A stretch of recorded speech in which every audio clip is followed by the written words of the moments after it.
Okay, the story that we are going to read is Peter Pan.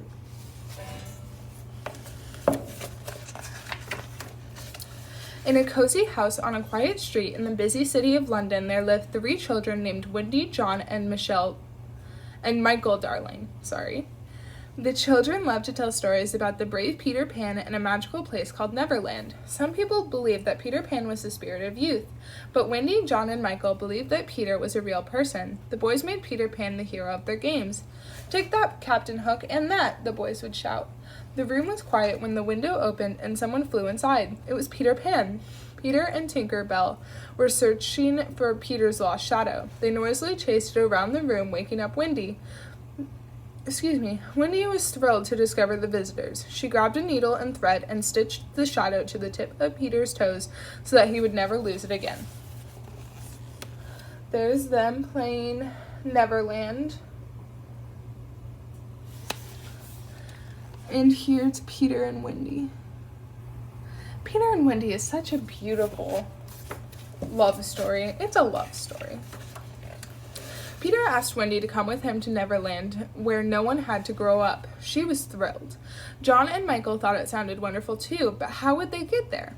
Peter said that they would fly, of course, and with a sprinkle of pixie dust from Tinker Bell, Peter and the children flew out the window and over the yard. "We're off to Neverland," shouted Peter Pan. Wendy, John, and Michael flapped their arms. They soared high above the rooftops and past London's famous clock tower. The city looked so tiny to the children from so high up in the sky. They flew on and on into the night sky until they reached Neverland. Peter, Tinker Bell, and the children perched on a high cloud and gazed down at Neverland.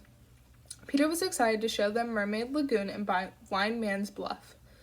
But there, in the waters of Pirate's Cove, was the dreaded Captain Hook. Years ago, a crocodile had gotten a taste of Captain Hook's hand during a sword fight with Peter Pan. Hook blamed Peter for it, and had been trying to capture him ever since. The 2 things Hook disliked most in this world were that crocodile and Peter Pan. And there's the clock tower with the kids flying by.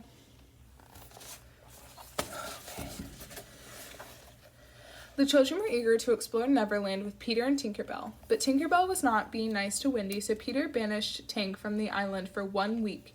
Peter took Wendy to Mermaid Lagoon. Michael and John played Follow the Leader with the Lost Boys. The Lost Boys were children who had come to live with Peter in Neverland. As Wendy met the mermaids, Captain Hook paddled by in a small boat. He had captured Tiger Lily, the Indian princess. Peter and Wendy followed them, but they weren't the only ones. Swimming behind Hook's boat was the hungry crocodile. Captain Hook demanded that Tiger Lily reveal Peter Pan's hideaway. Tiger Lily wouldn't tell Hook anything. Peter decided to rescue the princess, so he began to play tricks on Hook.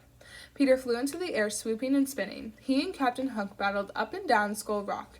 Peter prevailed, and Hook splashed into the water below. The crocodile chased Captain Hook all the way back to his ship. Meanwhile, the Indian chief was worried about Tiger Lily. When Peter Pan rescued Tiger Lily, the Indian chief was so happy that he threw a great big party for Peter and the children. There's the battle.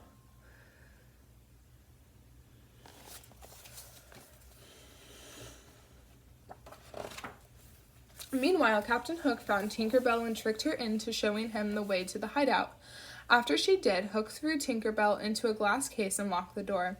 Captain Hook and the pirates raced to the hideaway. They hid in the bushes nearby and waited for the right moment. Inside, the children and the Lost Boys were getting homesick, but Peter wanted them to stay in Neverland. The children left the hideaway without Peter, only to find Captain Hook and the pirates waiting for them. The children were captured and taken back to Hook's ship. "Peter Pan will save us," Wendy said as she bravely walked the plank. Sure enough, Peter Pan appeared and caught Wendy just before she splashed into the water. "Now you've gone too far, Hook," Peter shouted from high atop the ship. Hook responded by drawing his sword. There's Wendy walking the plank. I really wish these weren't so fuzzy, but I don't know how to fix it. And there's Peter Pan atop the pirate ship. Peter Pan swooped down and freed John, Michael, and the Lost Boys. The children bravely battled the pirates while Peter ran after Hook. The wicked captain waved his hook and chased Peter Pan up and down the ship. "Come back here, you coward," shouted Hook. Peter said that nobody called him a coward and got away with it. He fought Hook with all his might, jumping and jabbing, leaping and lunging. Finally, it was clear that Peter had beaten Hook. Peter was too quick for Hook.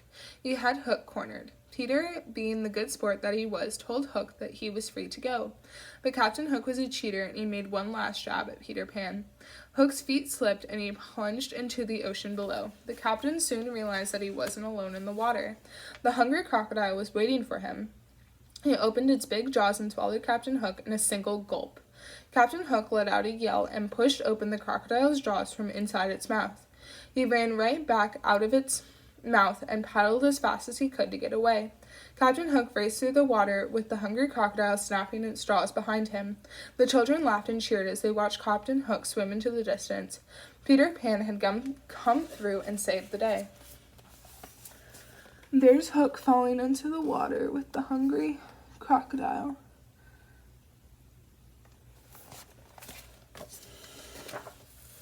It was time for Wendy, John, and Michael to return home. With the sprinkling of pixie dust from Tinker Bell, Peter Pan gently sailed the ship, carrying the children back to London. No sooner had the children drifted off to sleep when their parents quietly opened the nursery door to check on them.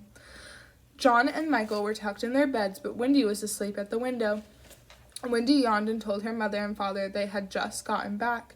As Wendy began to explain, she gazed dreamily out the window at the full moon and Peter Pan's pirate ship slowly sailing across it. Wendy's parents stared out the window. They couldn't believe their eyes. Father said he had the strangest feeling he'd seen that ship before. It was long ago, he told Wendy, when he was very young. And there's the family looking out the window.